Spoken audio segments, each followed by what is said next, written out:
Hi guys, hope everybody's doing well today. Today we're going to learn about not root position chords, not first inversion chords, but second inversion chords. And we haven't really talked about second inversion chords much since the fundamentals unit when you were learning to write inversions, but we haven't really learned about how they function and in what context they are used. So I wanted to start off with an initial question. We learned about prolongation as a concept, and in your own words, maybe someone could raise their hand and tell me, what do you imagine prolongation to be? And then we're going to apply this topic and eventually introduce our new chords. Anybody want to take a shot at that one? You make something longer. Make something longer. In what sense? Is it the kind of thing where it's just purely duration, where you have a chord and you just play it and it keeps going? Or does prolongation involve several different chords, maybe where there's one harmony that's controlling them? Does anybody want to comment on that? Yes? Yeah, it's like when there's like a chord whose function is being kept, quote, alive through the use of other chords. Yeah, so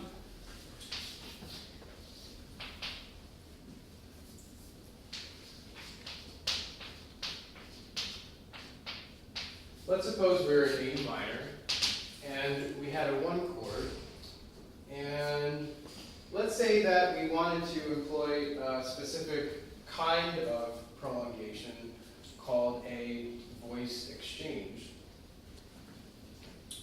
And let's say that our one chord was going to travel to a 1/6 chord. Now, if I wanted to employ the voice exchange, this A in the bass would go where in the 1/6 chord? To C. The A would go to C in the bass, and then this C would go to A. And so there's an example of our voice exchange. And what chord have you guys learned can participate in this prolongational voice exchange? 7/6. Yeah, 7/6. So maybe you could help me part write this. What notes would we use here in our middle chord that's using to prolong tonic here? Okay. Start with B in the bass. B in the bass. Definitely. And what else? B in the melody. B in the melody. Right. And what are the other two notes that we need in our 7/6 chord? John? Yeah, G sharp and a D. I presume G sharp and tenor. I don't think leaving up the D would necessarily be advisable, so I presume that's what you meant. And go with D in the alto, just like that. And fill out the rest of our 1/6 chord.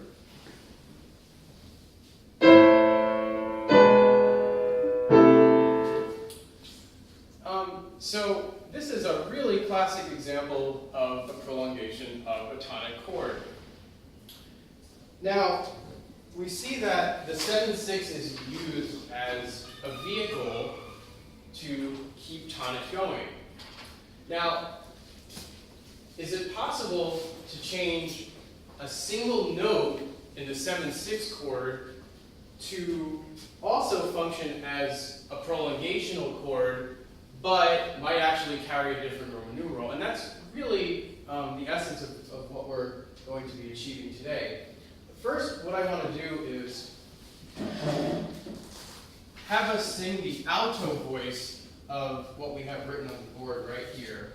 So everybody sing this note on neutral syllable, and then sing the next note, and then sing the next note. Okay. Now, let's suppose that we went from the E in the first chord, but let's say that we didn't change the note to a D in the second chord. Let's suppose that we just held on to the E. So let's sing it again and just sing E's the entire way through. Here we go.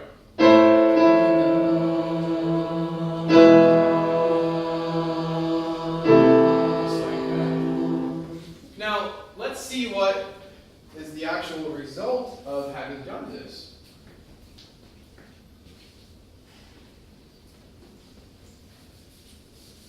Let's change our D to an E. And so what are the notes in this chord? No longer a 7/6, because we don't have G sharp B D any longer, but instead we have G sharp B E, right? And so the root of that chord is in fact E, right? And so we're dealing with some kind of 5 chord, and because we have B in the bass, what is the inversion of our chord? Second. Yeah, I think we got it. So this is a 5/6/4. Now, what is the bass line doing? Let me be a little more specific. B is stepwise away from A, and it's also stepwise away from C. And is there a term that you guys maybe learned from your experience in species counterpoint that might indicate to you exactly how this chord is functioning because of what the bass is doing? Passing. Passing. That's right. So this is a passing 6/4 chord, and so one way you can label this is by writing 5/6/4 and then maybe a P underneath. Alternatively, you might also want to write P6/4. Certain instructors prefer certain styles. I know in your textbook you might be more likely to have 5/6/4 with the P, although I know at least one other instructor here at FSU that prefers the P6/4. And the idea is that this chord is describing what's happening in the bass in addition to its inversion. But I think the key point here is that it functions precisely the same way as the 7/6 did. The only thing that's different is changing one note. I remember some kind of rule where you have like a diminished fifth going to a perfect fifth, and that's a problem, like we had with the 7/6 to 1/6. Does this correct that, or is that not a big deal because of inner voices? That's a really interesting point. I think the passing 6/4 chord is more likely to be used in certain instances in quote real music, because the voice leading of this does in fact alleviate that diminished fifth to perfect fifth situation. Although you can argue that in quote real music,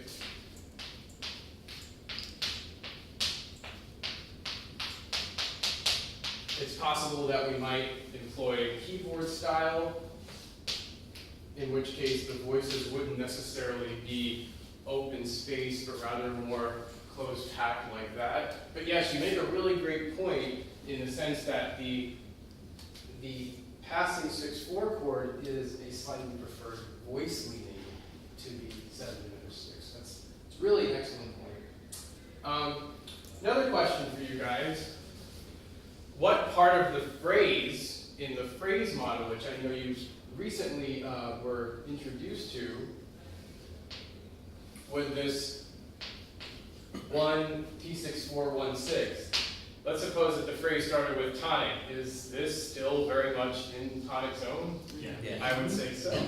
And so I happen to find an example that's in A minor that has this same exact progression in the tonic zone.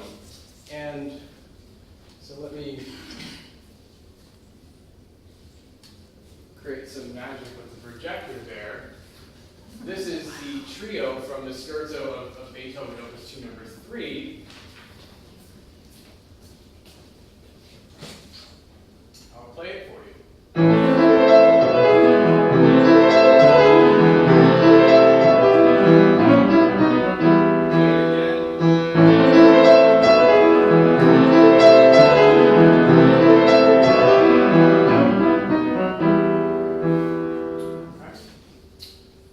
Notice that first we have our 1 chord.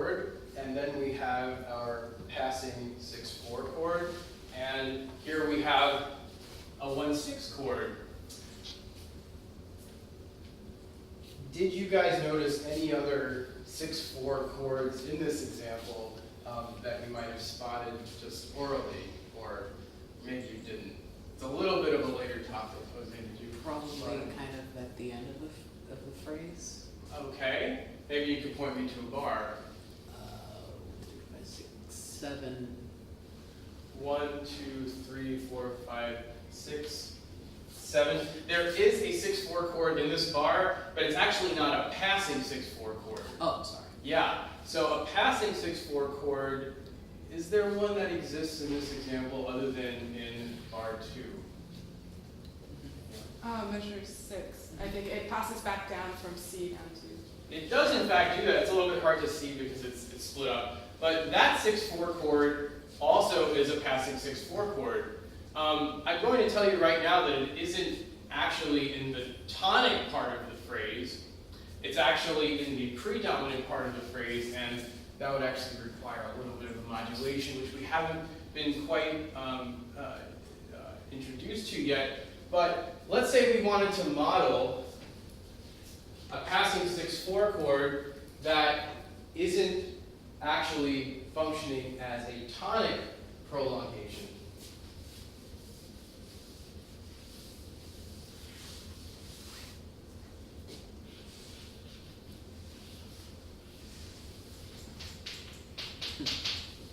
Now, suppose we are in fact in E minor instead of A minor.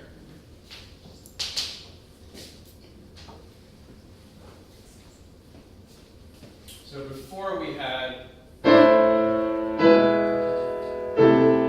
and now I'm asserting that this is our key, right? And so what Roman numeral would the first chord be? 4, right? And our second chord, what I did is I changed the G sharp to a G natural because I want things to be diatonic. So what Roman numeral would that be in the key of E minor? 1. Actually, a 1/6/4, that's right, because it's now in minor triad, so it's lowercase 1. And here, of course, we have 4/6. Would this be prolonging tonic, or would this be prolonging predominant? Of course, I kind of gave that away to you. So as you can see, I changed very few notes here. I actually only changed one note, and basically showing you that this passing phenomenon not only occurs in just the tonic part of the phrase, but also in the predominant part of the phrase as well. And of course, I have an example to show you that. From Mozart K330, the third movement.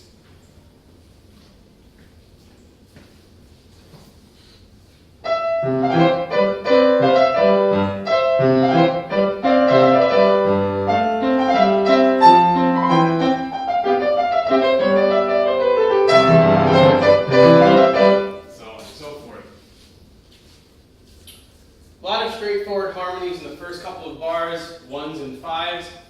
And that takes us to bar 5. Now we're in the key of C major. We have A, we have C, we have F. And so that Roman numeral would be what? 4. 4. And what inversion? 6. 6. And let's skip this for now and tell me what is the Roman numeral on the downbeat of the next bar? 4. 4, root position. Now the chord in the middle, because we're clearly prolonging 4 here. We have a G, we have a C, we have an E. Key of C is 1.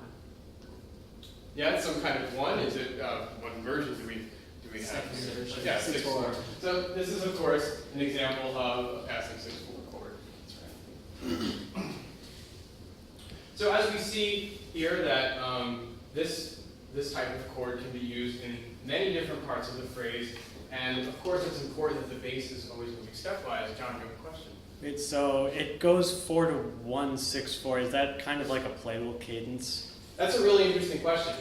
In a plagal cadence, and actually I think you're jumping ahead to a chapter that we haven't quite dealt with yet in terms of cadences, but if you've gone to church, you might have heard about plagal cadences or amen cadences, where one is structurally closing following the 4. And so one would be kind of a final chord, whereas here, the 1-6-4 chord isn't acting like a true tonic, but rather it's subordinate to the chords around it. So it's not functioning the way this cadential tonic would. Another point to make here, doubling of 6-4 chords. What note is being doubled here? Is it, I mean, it's the B, and the B is the bass here. Is the bass always going to be doubled in 6-4 chords? The answer is most of the time. Yeah, I actually can't think of a time when it wouldn't. This, of course, differs considerably from root position chords. What do we usually double in a root position chord? The root. The root. So while you can count on doubling in roots to be, I mean, with the exception of certain deceptive progressions, which we have talked about in the past, we can pretty much count on doubling in the 6-4 chords to be, in fact, a bass. And we're going to keep seeing that as I now introduce to you yet another example of a 6-4 chord that also serves to prolong harmony. And that is called the neighbor or the pedal 6-4 chord. Different people call it different things. I want to call it a neighbor 6-4 chord because I want to keep making metaphors about the fact that it is in fact neighborly. So I want to make it very, very friendly.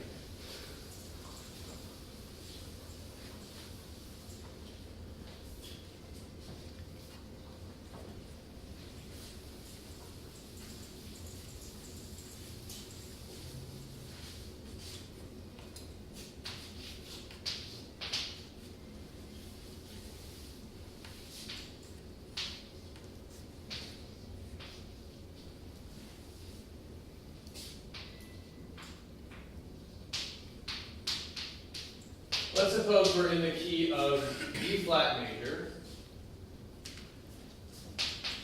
and we have a tonic triad. Okay?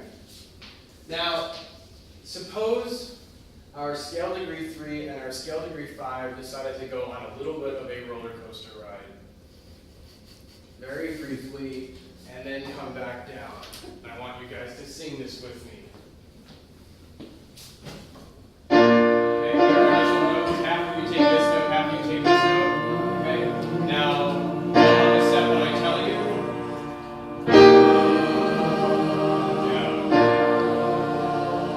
Down. So the question is, have we ever really left our tonic chord in the sense that, did the movement of these notes F and D to G and E flat actually change the sense that we were working with a tonic or a numeral? Or did it really just seem like a temporary sojourn from our root position, fully root position chord on a little bit of, like I said, a roller coaster ride, kind of a little bit of a mountainous excursion before we came right back down to our original chord? Now, can someone tell me the figures that you would have for this F and this D in terms of the intervals above the bass? So the F would be what interval above the B flat? Fifth. And the D would be what interval above the B flat? Third. Okay. Now tell me about the G and the E flat. What are the intervals there? 6 and 4. Yeah, 6 and 4, that's right. So you're probably wondering, how do I indicate that this is a 6-4 chord in terms of tonic? I mean, shouldn't E flat, G, and B flat be a different Roman numeral? Like 4? Like 4, 6, 4? Is that what we should do? Or should we do something different, like drawing a line from the 5 to the 6 and the 3 to the 4, and that would signify that this E flat and this G are actually neighbor tones. And hence, this is, in fact, a neighbor 6-4 chord where The 6 goes back down to 5, and the 4 goes back down to 3. In that sense, this chord is very neighborly because the 6/4 chord has a tonic triad on one side, a tonic triad on the other side, and this temporary roller coaster ride that sends the F and the D up to G and E flat right back down. And it is all prolonging tonic. Now, the classic example of a neighbor 6/4 chord, maybe we'd all like to sing it out loud just a little bit.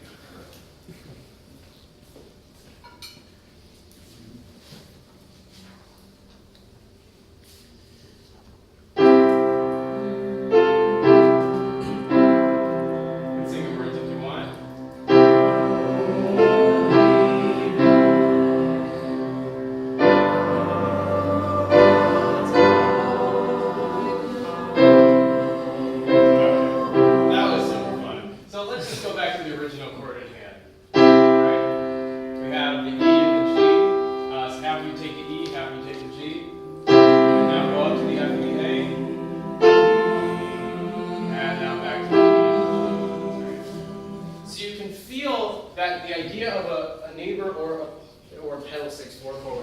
Which is the alternative way of talking about it, is that the bass is not moving, and the top voices are going on a little bit of a temporary kind of excursion away from the tonic triad, but it doesn't create a new harmony.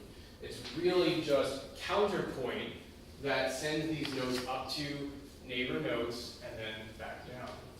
I have another example for you in Mozart, actually in the same key as the Silent Night, C major.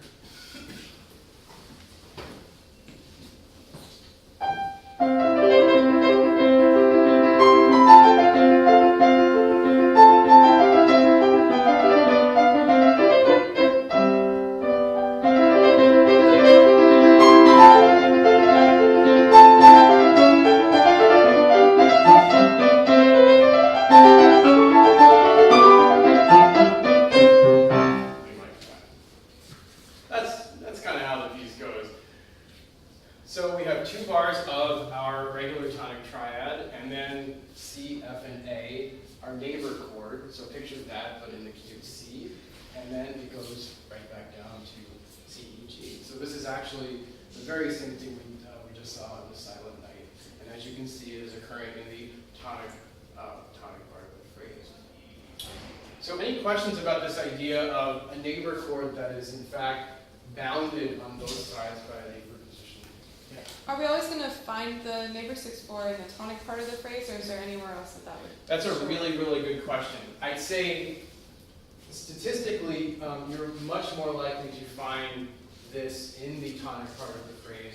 There is a short section in your book, I think it's in the section on dominant prolongations, where you might see this kind of thing in the dominant part of the phrase, which actually helps me segue into the very next thing that we're going to learn. So thank you so much for that question.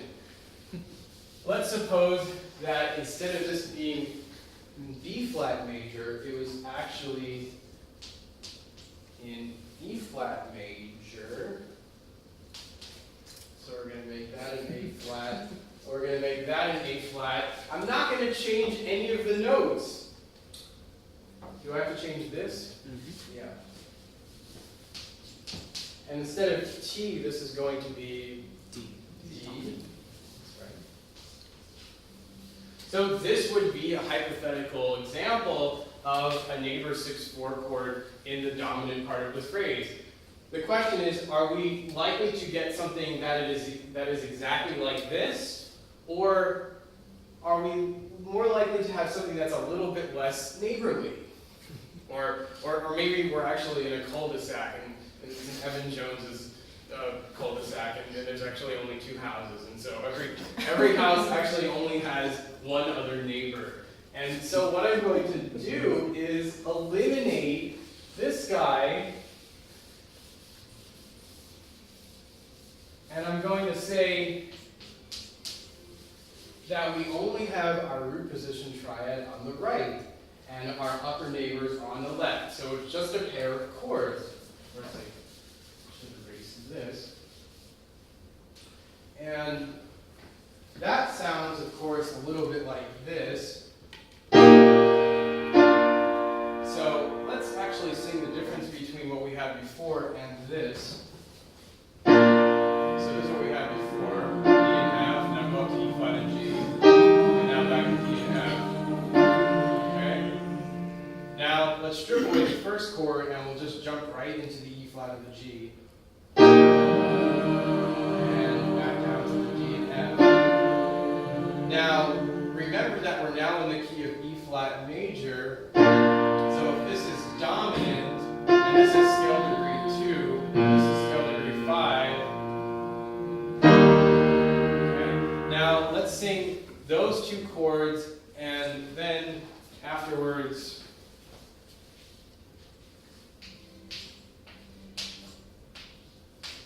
resolve it to a 1. So I want half the class to take G, F, E flat, and the rest of the class B flat, E.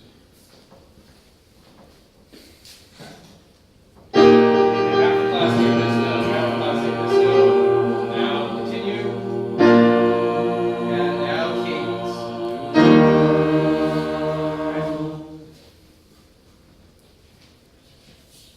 Okay. And this D turns into a T.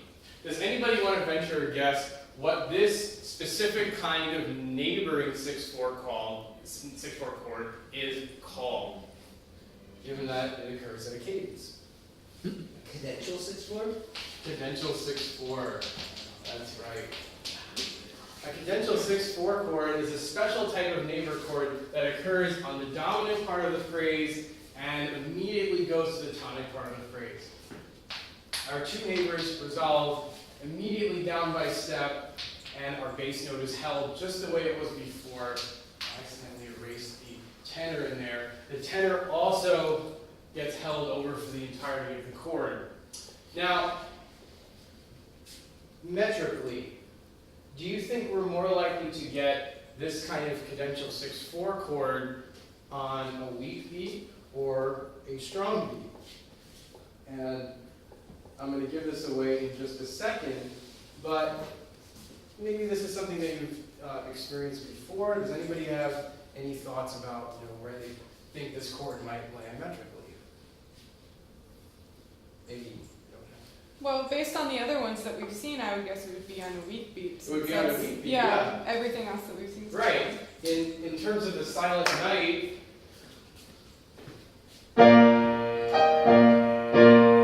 the 6/4 chord was placed metrically not on a strong beat, and so this cadential 6/4 chord is actually going to be very, very different. And I want us to explore it when we listen to this very famous example from Mozart.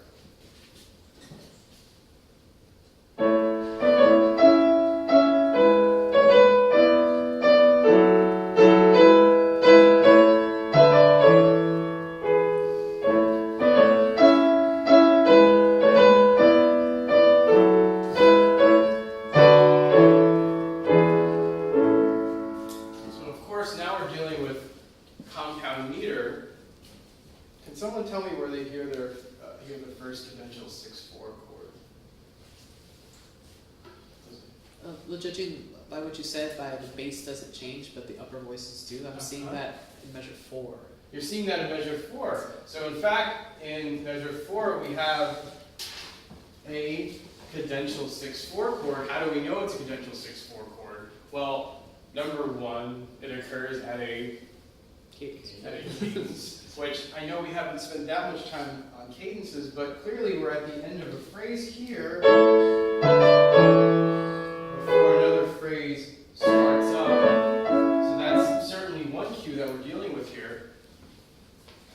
This chord is in the key of A major, A5 chord, and it is also not as neighborly as our other neighbor chord, other neighbor 6/4 chord, and so these two notes go directly down by step. Now, in terms of the meter, we have 2 dotted quarter notes that are giving you the beat, does this occur on a strong beat? Or it occurs on the beat. I would say among the choices, there are 6 different eighth note pulses in the bar. Of course, number 1 being the strongest, and then of course the 4th being the second strongest. We do have something that is relatively strong here in our first phrase.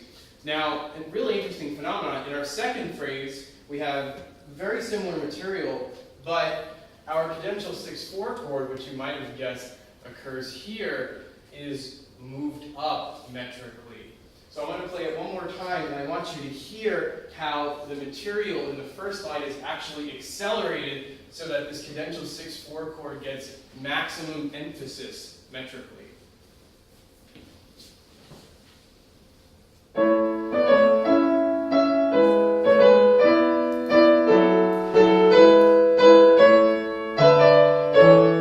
First cadential 6/4 chord.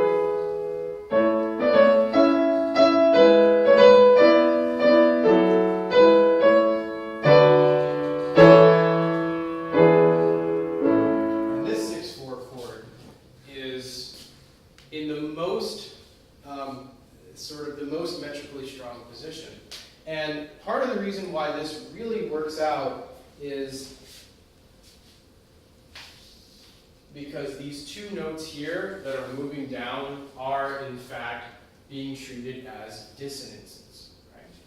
And so placing it on a metrically strong part of the bar creates almost maximum tension at the end of the phrase. And so when these notes resolve down by step, we have the ultimate exhale after our cadential 6/4 chord.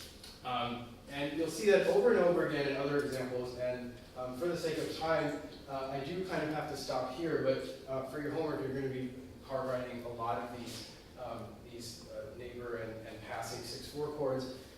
In the next class, we're going to look at arpeggiated 6/4 chords and a lot more examples. So I hope you take something away from what we've learned right now, and you guys have a good weekend.